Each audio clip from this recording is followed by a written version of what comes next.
And today, I'm calling out what most people won't.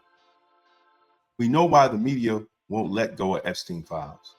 It's not about justice. It's about because they think Trump is on the list.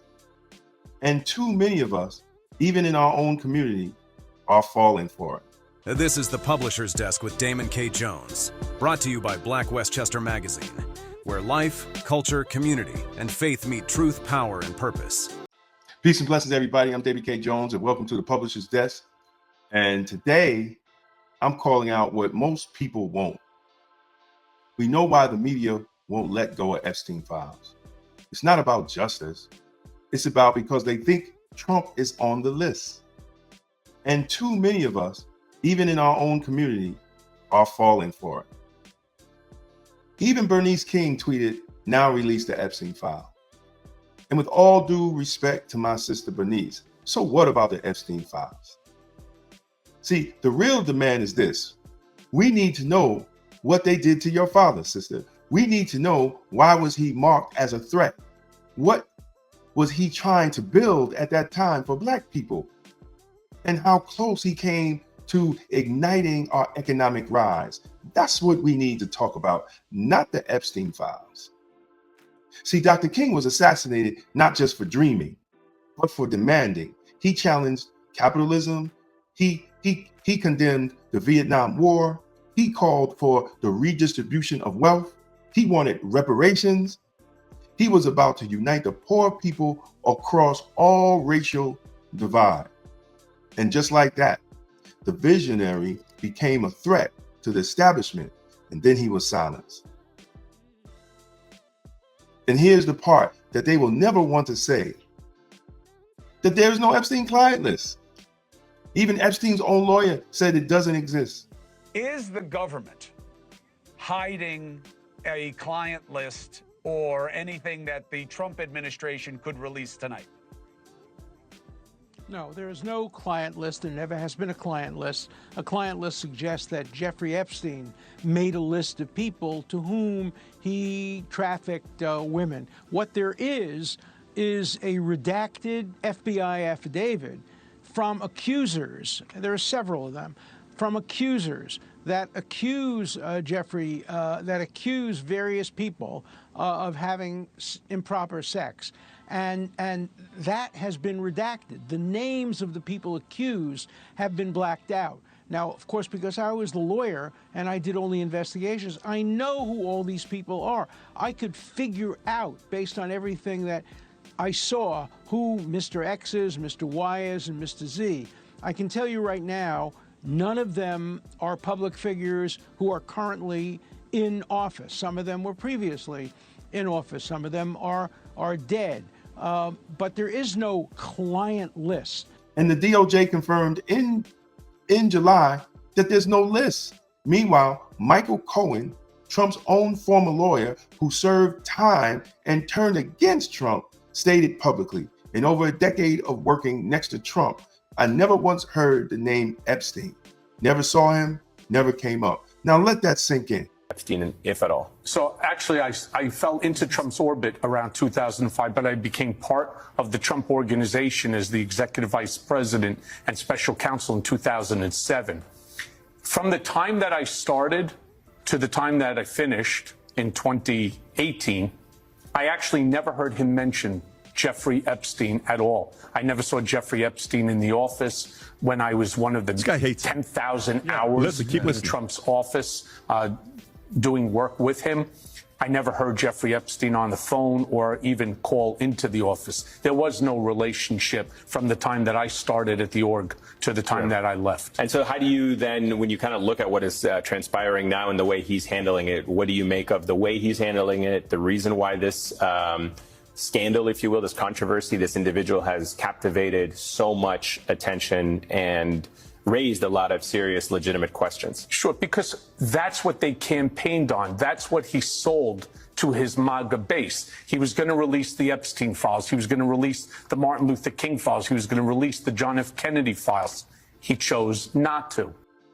If a man that hates Trump as much as Michael Cohen, why would he say what he said if it wasn't a legit claim? more about that? Nothing at all. The only thing that I can say about President Trump is that he is the only person who, in 2009, when I served a lot of subpoenas on a lot of people, or at least gave notice to some pretty connected people that I wanted to talk to them, he is the only person who picked up the phone and said, "Let's just talk. I'll give you as much time as you want. I'll tell you what you need to know," and was very helpful in the information that he gave. Thank you. And gave no indication whatsoever that he was involved in anything untoward whatsoever, but had good information that checked out and that helped us, and that we didn't have to take a deposition of him. That was in 2009? That was in 2009.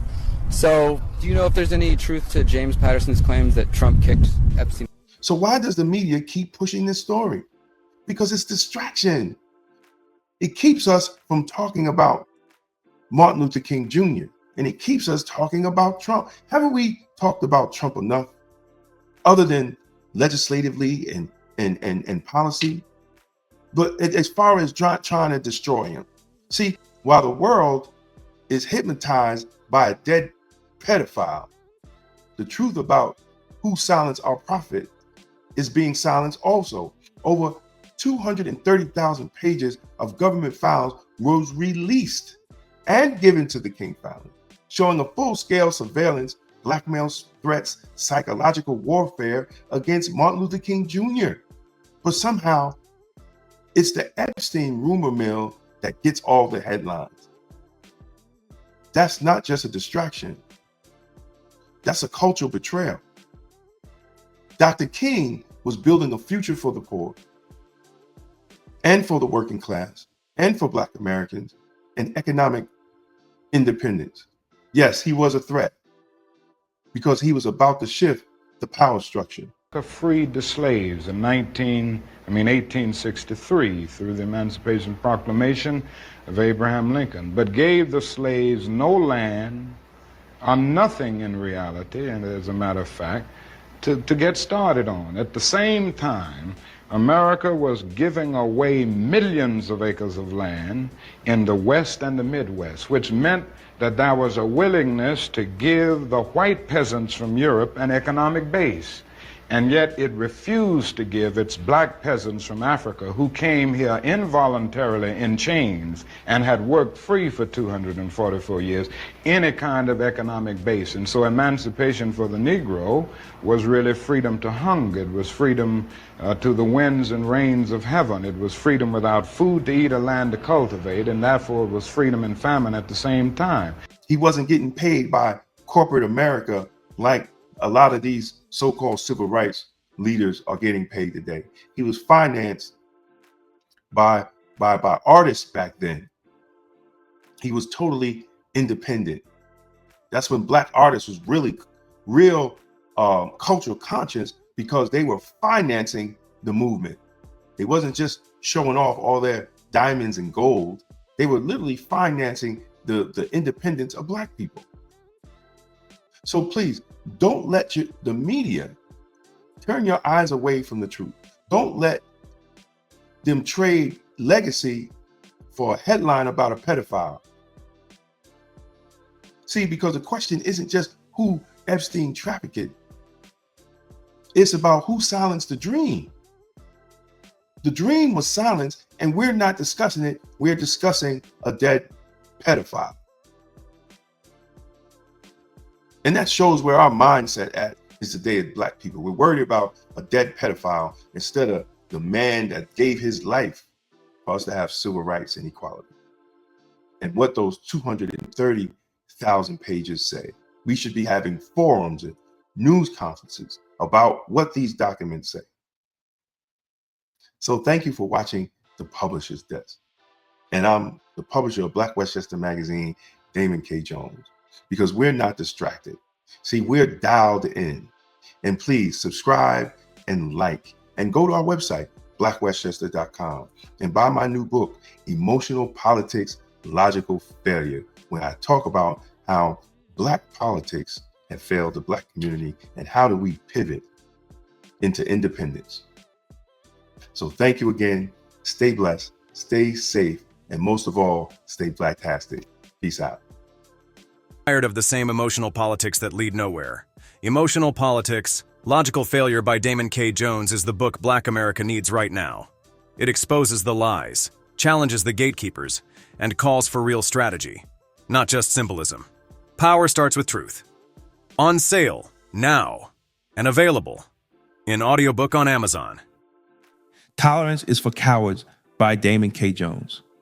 This book is not anti-police, it's pro-community.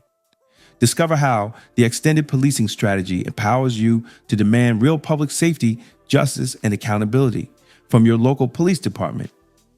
Because the Black community deserves good policing. On sale now on Amazon and Audible. Discover Jesus and Divine Black Masculinity by Damon K. Jones. This a bold blueprint to restore faith, manhood, and purpose in Black America. Because the Black community needs good Black men. Available now on Amazon. If you found this video informative, don't forget to like and share it with others who need to hear the truth. And for exclusive content and behind-the-scenes access, join the Black Westchester Magazine YouTube membership club today. Your support helps us keep independent Black media strong. Support independent Black media with style. Rock Black Westchester merch and represent the news with the Black point of view. Every purchase helps us speak truth to power. Thank you to everyone who supported us through Super Chat. Your contributions keep independent media alive and thriving. We couldn't do it without you. This is the Publisher's Desk with Damon K. Jones, brought to you by Black Westchester Magazine, where life, culture, community, and faith meet truth, power, and purpose.